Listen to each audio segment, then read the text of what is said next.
तुमने सुना नहीं, ये मेरे काल को जन्म देगी। वसुदेव जी ने कहा मैंने सब सुन लिया, परंतु आकाशवाणी ने देवकी को काल नहीं बताया है। देवकी के गर्भ में जो बालक है उसको काल बताया कि इससे बच्चा जो होगा वो तुम्हारा काल है। तो देवकी को क्यों मार रहे हो महाराज? ये सारी जनता तुम्हें देख रही है, विदाई की बेला है, बहन सुहागिन बने हैं, तुमसे आशीर्वाद की अपेक्षा करती है और तुम उसका वध करोगे। अरे महावीर पुरुषों को स्त्री पर हाथ ही नहीं उठाना चाहिए और तुम ऐसे बड़े वीर के अपनी बहन पर हाथ उठाओगे। पर जनता सब जान गई ये कितना पाखंडी है।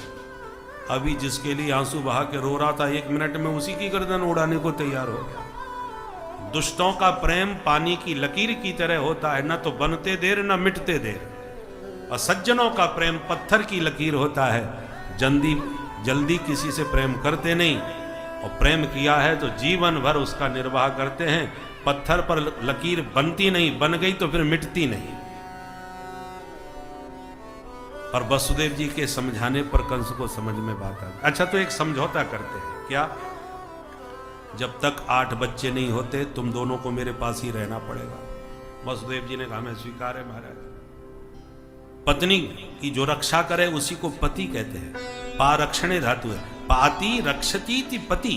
पति धर्म का पालन करके वसुदेव जी ने अपनी पत्नी देवकी को बचा ही लिया, पर दोनों को बंधक बना लिया कंस ने। समय पाकर के पहला बेटा हुआ, प्रथम पुत्र को वसुदेव जी ने स्वयं कंस को लाके दिया। कंस बड़ा खुश हो गया, ले जाओ, खतरा मुझे 8 में से है तो इसको क्यों मारूं। चले गए। और उसी समय नारद जी पहुंच गए। नारद जी ने जब ये वातावरण देखा तो मन में सोचा कि दुष्ट ऐसे दया दिखाएगा तो जल्दी नहीं मरेगा। सबसे बड़ा महापाप होता है बाल हत्या। जब ये बच्चों को मारेगा तभी ये जल्दी मरेगा। इसलिए कंस के सन्मुख नारद जी ने लाके कमल का फूल दिखा दिया। बोले बताओ इसमें 8वीं पंखुड़ी कौन सी है? बोले 1 2 3 4 5 6 7 8, ये रही 8। बोले यहां से क्यों गिनते हो? यहां से गिनो। अब यहां से गिनो, अलग अलग गिनवाई तो 8वीं नजर आई। अब बुद्धि चकराई। अरे गुरुजी अब मैं समझ गया आप क्या कहना चाहते हैं। इसका मतलब पहला भी 8वां भी पहला हो सकता है, मुझे खतरा नहीं लेना चाहिए। तुरंत वसुदेव जी को बुला करके बच्चे को छीन लिया, उठा के पटक दिया।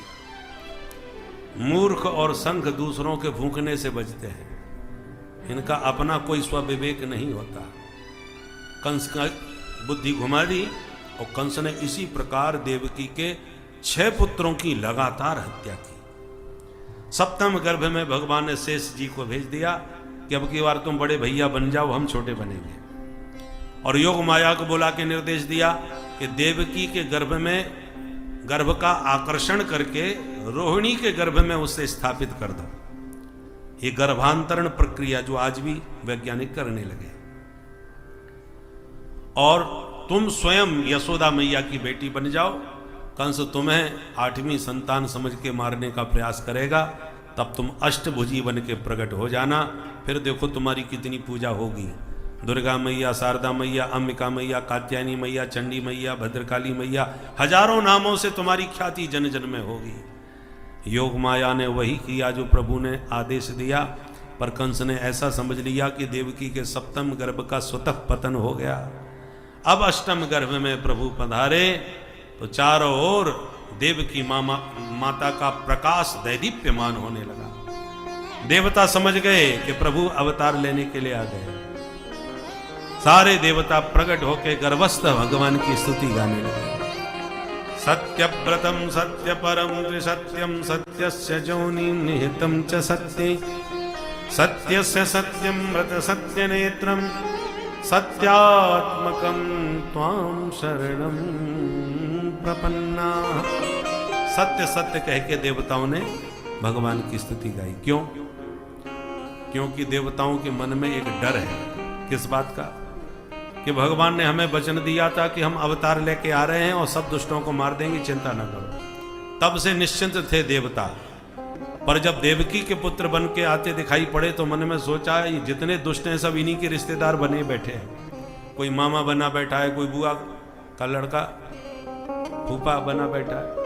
तो ऐसी स्थिति में मामा फूफा समझ करके कहीं ऐसी छोड़ के ना चले जाएं वापिस। इसलिए कहते हैं सत्य व्रतम, आपने जो व्रत लिया है भूभार हरण करने का वो पूरा करके रहना, चाहे मामा हो चाहे फूफा, किसी को छोड़ना मत महाराज। पृथ्वी का पूरा तरह से भार उतारना है। इसलिए सत्य की दुहाई दे करके देवताओं ने स्तुति गाई और स्तुति वंदना करके देवता चले गए। अथ सर्वगुणोपेत कालः परम शोभन। अब प्रभु के प्राकट्य का शुभ समय आ गया, भादों का महीना आ गया, कृष्ण पक्ष आ गया, अष्टमी तिथि आ गई, बुधवार आ गया, रोहिणी नक्षत्र आ गया, हर्षण योग आ गया, बवकर्ण आ गया, मध्य रात्रि 12 बजे का समय हो गया। सारी प्रकृति नव वधू की भांति सुसज्जित हो गई। कालः परम शोभन। बड़ा अधिकारी आ जाए तो कर्मचारियों की छुट्टी भी रद्द कर दी जाती है कि सब अपनी अपनी ड्यूटी पर पहुंचो। उसी प्रकार रात्रि में कमल खिलने का कोई काम नहीं है। कमल दिन में खिलते हैं, रात में नहीं। पर कमलाकांत रात के 12 बजे आ रहे हैं तो रात में भी सरोवर में कमल खिल के कमलाकांत का स्वागत कर रहे हैं। सारी प्रकृति नववधू की भांति भगवान के स्वागत में सुसज्जित हो गई। देवकी वसुदेव ने कारागृह में भगवान को शंख चक्र गदा पद्म लिए प्रकट रूप से देखा। वो लक्ष्मी नारायण भगवान की जय। जो श्री नारायण का दर्शन हुआ, देवकी वसुदेव ने हाथ जोड़ के दंडवत करके स्तुति गाई। भगवान बोले, मां आपने मुझसे पुत्र के रूप में मांगा था, आज मैं तुम्हारा पुत्र बन के ही आ रहा हूं। पर 4 हाथ वाला बन के इसलिए आया हूं कि बेटा बनते ही मुझे गोकुल में छोड़ आना, वहां कन्या का जन्म हुआ है, उस कन्या को उठा लाना, बाकी किसी से बिल्कुल मत घबराना। सारी बातें समझाकर बभूव प्राकृत शिशु, नन्हे से बच्चे बन के भगवान माता देवकी की गोदी में प्रकट हो गए। बोल बाल कृष्ण लाल की जय। पर रोए गाए बिल्कुल नहीं, तूष्णीम बभूव, बिल्कुल चुपचाप रहे। जबकि रामावतार में खूब गला फाड़ के रो रहे थे। सुन बचन सुजाना रोदन ठाना, होए बालक सुर भूपा। राम जी तो बहुत रोए थे पर श्याम जी ने आवाज ही नहीं निकाली। क्यों? क्योंकि जानते हैं रामावतार में रोए थे तो दास दासियां मंगल गीत गाती नाचती कूदती आई थी। और कन्हैया जानते हैं हम कहीं रो पड़े तो लाठी बंदूक लेके मामा जी टूट पड़ेंगे।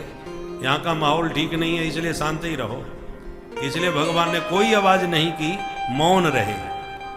परंतु वसुदेव जी ने देर न लगाई, लाला को उठा के सूप में लिटा के सिर पर बैठा के जैसी चलने को हो गए, हथकड़ी बेड़ी अपने आप ही खुल गई, दरवाजे खुल गए। जितने पहरेदार थे सब खर्राटे बजा के सोए गए। जीव का जगदीश से संबंध जुड़ते ही भव बंधन खुल जाते हैं, अज्ञान के कपाट हट जाते हैं, काम क्रोध आदि शत्रु सब सो जाते हैं और जीव शुद्ध बुद्ध और मुक्त हो जाता है। जैसे वसुदेव जी भगवान को पाकर के मुक्त हो गए। जैसे आगे बढ़े तो आकाश के मेघ मंडलों ने दर्शन किए। बोले वाह, हम भी सांवले सलोने घनश्याम, तो हमारे प्रभु भी सांवले घनश्याम। तो घनश्याम को घनश्याम की सेवा में कुछ तो भेंट करना चाहिए। पत्रम पुष्पम फलम तो नहीं है, पर तोयम हमारे पास पर्याप्त है। तोयम माने जलम। तो मेघों ने पानी की फुहारों से मंद मंद बरसात करके भगवान का स्वागत किया। बबरस परजन्य उपासु गर्जित, से सोनवगाद बारिने बारयन फड़े, बारिने बारयन फड़े। पानी की मंद फुहारों से मेघों ने स्वागत किया माधव का।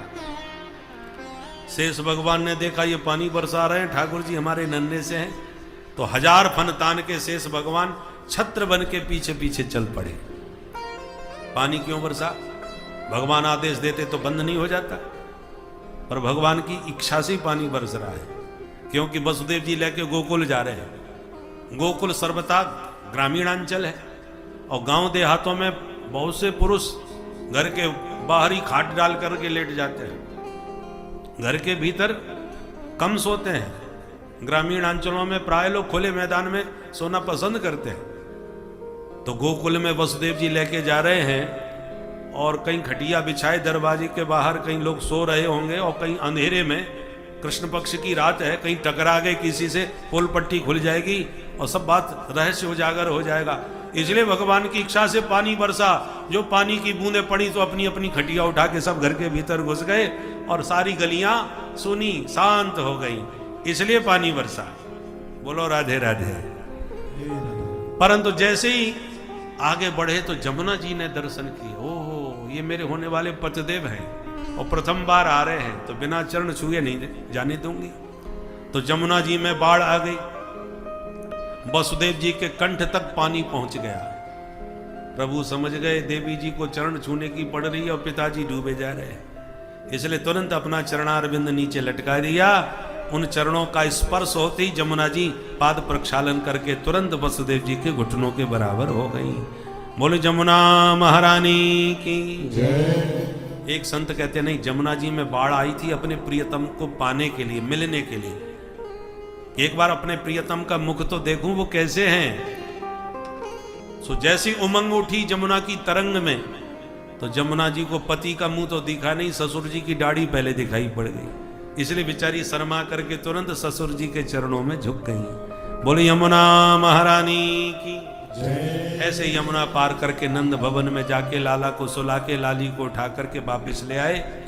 और जैसे ही वापिस बंदी गृह में आए, हथकड़ी बेड़ी लग गई, दरवाजे सब बंद हो गए और कन्या ने फिर जो गला फाड़ के रोना चालू किया। पहरेदार जग गए, कंस को खबर दिए। कंस दौड़ा भागा आया, पर देवकी की गोदी में लाला की जगह लाली को देख के चकराया। परंतु मैं छोड़ूंगा नहीं, 8 मास कोई भी हो। तुरंत उस कन्या को छीन करके आकाश में घुमाया कि कन्या हाथ छोड़ा के उड़ गई आकाश में। अष्टभुजी बन के प्रकट होके बोली, हे पापी, किम मया हत्या मंद जाता खलु तवांत कृत। तू मुझे क्या मारेगा, तुझे मारने वाला पैदा हो गया। कंस घबरा गया, बहन जी कहां पैदा हुआ है, नाम तो बता दो। कन्या बोली, पूरी जन्मपत्री नहीं बताऊंगी। यत्र क्ववा पूर्व शत्रु, तेरा काल तेरे आसपास ही है, ज्यादा तुझसे दूर नहीं है, तू अपने आप ढूंढ। और यूं कह के देवी विंध्याचल पर्वत पर जाके विराजमान हो गई, जो विंध्यवासिनी मैया के नाम से जानी गई। बोले विंध्यवासिनी मैया की जय। इस वचन को सुन के कंस घबरा के देवकी के चरणों में गिर के रोने लगा। बहन जी, आज जिंदगी में पहली बार मुझे पता चला है कि ये देवी देवता भी झूठ बोलते हैं। बताओ, देवताओं ने कहा था कि तेरा लाल मेरा काल बनेगा, और ये देवी कह रही है कि तेरा काल कहीं पैदा हो गया। या तो ये देवी झूठी या ये देवता झूठे, दो में से कोई तो एक झूठा होगा। बहन जी मुझे माफ करना, इन देवी देवताओं के चक्कर में मैंने तुझे बहुत सताया। और यूं कह के इसने देवकी वसुदेव को मुक्त कर दिया और घबराता हुआ घर गया। आपातकालीन मीटिंग बुलवाई, सबको सारी घटना सुनाई। पूतना ने कहा, भैया चिंता ना करो, मेरा नाम है पूतना, आसपास एक भी पूत जीवित नहीं बचेगा, सबको ठिकाने लगाऊंगी मैं, आप निश्चिंत रहो। कंस जो कर रहा है करने दो। उधर नंद भवन में क्या हो रहा है, अब चलते नंद भवन। ब्रज की कथा आपको ब्रज भाषा में ही सुनाएंगे। नंदस्त्वात्मज उत्पन्ने जाता ह्लादो महामना।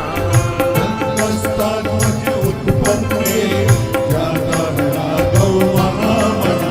आहूय विप्रान् वेदज्ञान् स्नाता शुचिरलङ्कृता। आहूय विप्रान् वेदज्ञान् स्नाता शुचिरलङ्कृता। वाचयित्वा स्वस्तयनं जात कर्मात्मजस्य वै।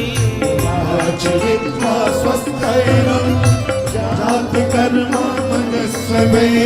कारयामास विधिवत् पितृदेवार्चनं तथा।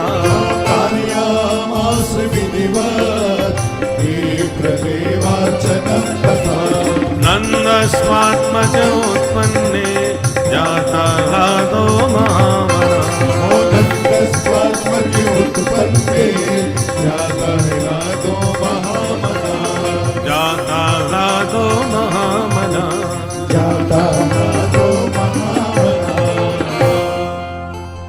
बोल नंद के लाला की। नंद बाबा 90 साल के डोकरा है गए, पर छोरा छापरो कोई ना भयो। एक बार संत महंतन की मंडली गोकुल में आई। नंद बाबा ने सबन को स्वागत किया, खीर मालपुआ रबड़ी चकाचक घुटवाई। तो महंती जी ने डकार लई और आशीर्वाद दियो, नंद बाबा पुत्रवान भव। सही नंद बाबा गदगद होके बोले, महाराज 90 वर्ष को डोकरा है गयो, अभी आप बुढ़ापे में का छोरा है जाएगो, अब तक तो भयो ना है, अब आगे की खबर ना है। महंती जी बोले, तेरे एक छोरा ना है? बोले, मेरे कोई ना है महाराज। हे भगवान, तो मोहते भगवान जाने कैसे आशीर्वाद कर गयो, अब आशीर्वाद दयो है तो छोरा तो अब होके ही रहेगो। नंद बाबा बोले, तब तो रोज रबड़ी घुटन दो महाराज, आपकी कृपा से 9 लाख गैया घर में है, दूध दही की काऊ बात की कमी ना है, खूब छानो घोटो, बस यही आशीर्वाद दो। संतन ने चिमटा गाड़ लिए, आसन जमाई लिए, संतन के आशीर्वाद को चमत्कार भयो।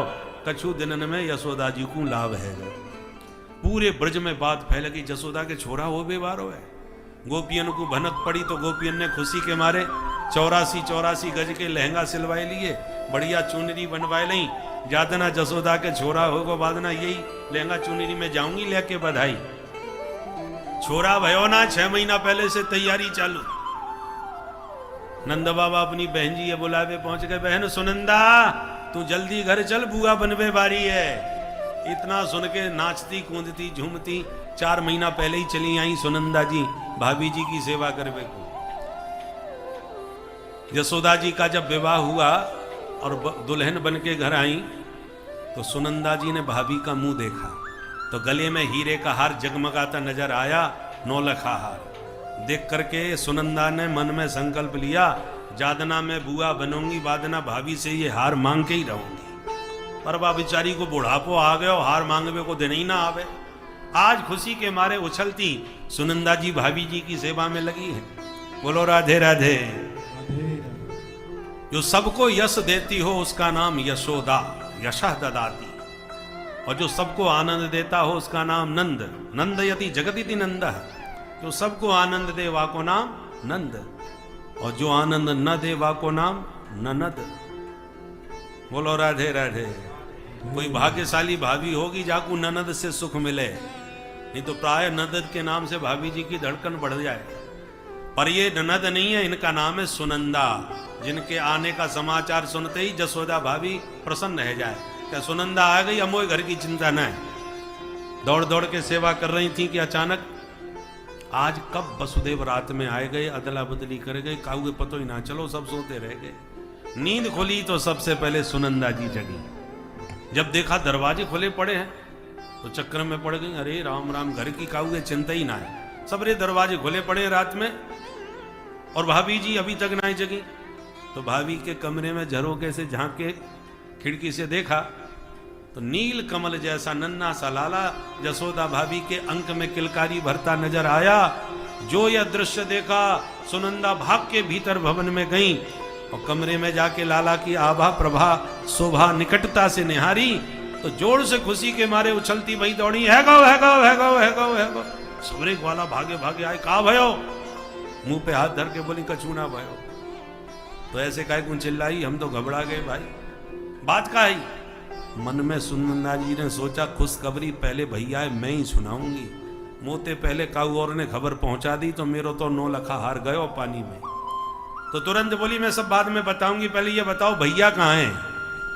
कुछ ग्वाला बोले अथाई पर बैठे बैठे माला सटका रहे, हम वाली मिल के आए। तो सुनंदा जी भागी भाई अथाई पर गई तो ग्वालन के बीच में नंद बाबा माला जप रहे। मंत्र कौन सो जप रहे, अब भाई तो भयो ना है, आगे पतो ना है। सबरे मंत्र भूल गए, एक ही धुन सवार है, कब छोरा होवे, कब खुशी को समाचार आवे। इतने में सुनंदा पहुंच गई, अरे भैया मैं कहां का तुम्हें बाबरी बनी खोजती फिर रही हूं, तुम यहां बैठे माला सटकाए रहे हो। तुरंत बोले बहना जल्दी बता खबर का है। बोले भैया पहले ये बता इनाम का है। अब बाबा की धड़कन दुगनी है गई, मालूम पड़े चौकी खबर लाई। तुरंत तिजोड़ी की चाबी बगल में से निकाल के सुनंदा के हाथ पे धर दी। बहना ये तिजोड़ी तेरे ही हाथ में है, जो मर्जी आवे सो बधाई ले ले, पर देर मत कर, फटाफट बता। तब कान में आके सुनंदा बोली भैया तेरे घर में लाला को जन्म है गयो। बोल नंद के लाला की। इतना सुनते ही खुशी के मारे नंद बाबा तो झूमने लगे। तुरंत बुलायो नाई, पूरे ब्रज में लगवा दी दुहाई। जैसी गोपी ग्वालन ने समाचार सुना तो सब गोपी ग्वाल दौड़ दौड़ करके ले ले बधाई आने लगे। गोपियां जसोदा मैया को घेर घेर के बधाई दे रही हैं और ग्वाला नंद बाबा को घेर घेर के बधाई दे रहे हैं। अब कैसे बधाई दे रहे हैं, आपको भी बधाई देनी पड़ेगी आज। पहले हम कहेंगे मैया बधाई हो, तब गोपियां बोलेंगी मैया बधाई हो। और जब हम कहेंगे बाबा बधाई हो तो ग्वाला कहेंगे बाबा बधाई हो। अब देखें ग्वालन की बधाई जोरदार आवे के गोपियन की। आज आपकी परीक्षा है। 3-4 घंटे से आप लोग शांत बैठे हैं, आप बधाई जरा जोरदारी के साथ देना। पहले गोपियां, क्योंकि आजकल हर मामले में गोपियां नंबर 1 पे चल रही हैं, इसलिए गोपियां पहले बधाई देंगी, ग्वाला बाद में। तो क्या दें, कैसे बधाई देनी है, पहले मैं बोलूंगा उसके बाद आप बोलिएगा। मैया बधाई हो, मैया बधाई हो। ऐसे बधाई दी जाए जैसे भोजन करके ही ना आई हो। भोजन की चिंता है ना, कथा के बाद फिर भोजन करना है और सब बन के तैयार है, घर में जाके चूल्हा नहीं फूकना। इसलिए पूरी दमदारी के साथ दोबारा बधाई दो। अरे गोपियन की बधाई बरसाने में सुनाई पड़ी, तुम्हारी बधाई तो अब मंडप के बाहर ना निकली होगी। इसलिए पूरी दमखम लगा करके सब गोपियां बधाई दो। मैया बधाई हो। मैया बोली बहनाओ बार बार बधाई हो, तुम सबन के आशीर्वाद से बुढ़ापे में खुशी को दिन देखने को मिलो है। अब आ गए हमारे मूछन वारे ग्वाला। भाई ब्रजवासियों, बात खराब ना है जाए, पूरी दम लगा के बोलियो आगे पीछे से। क्या बोलना है?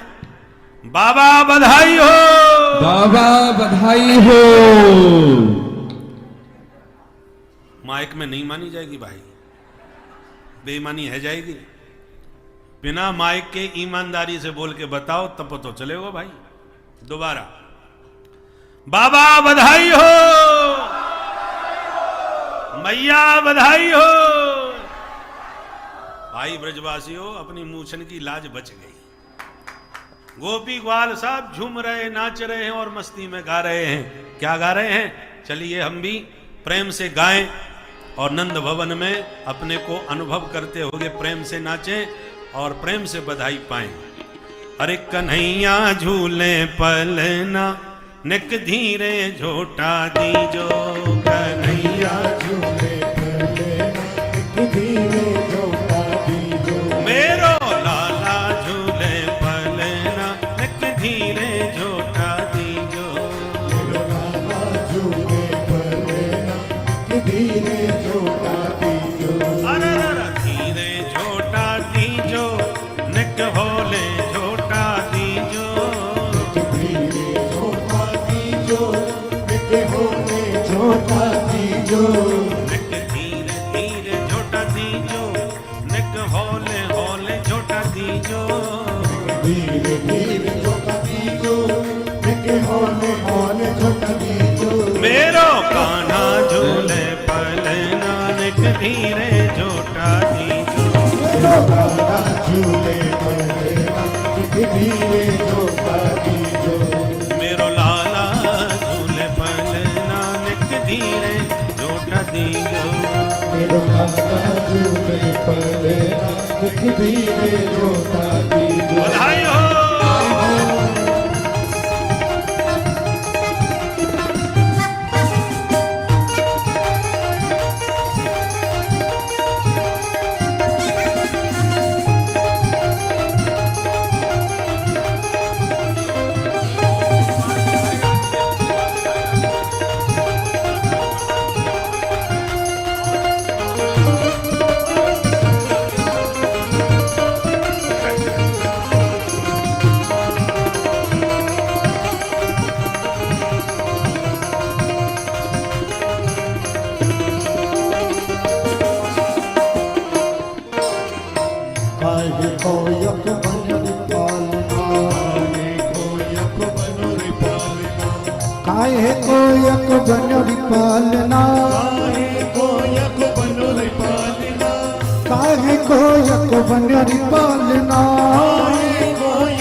जे आए के लागे भूलना के मोले झूठा दीजो आए के लागे झूलना के मोले झूठा दीजो के मोले झूठा दीजो के धीरे धीरे झूठा दीजो मोले झूठा दीजो धीरे धीरे झूठा दीजो मेरो लाल झूले पहले ना के मोले झूठा दीजो मेरो लाला झूले पले नाम के मोले झूठा दीजो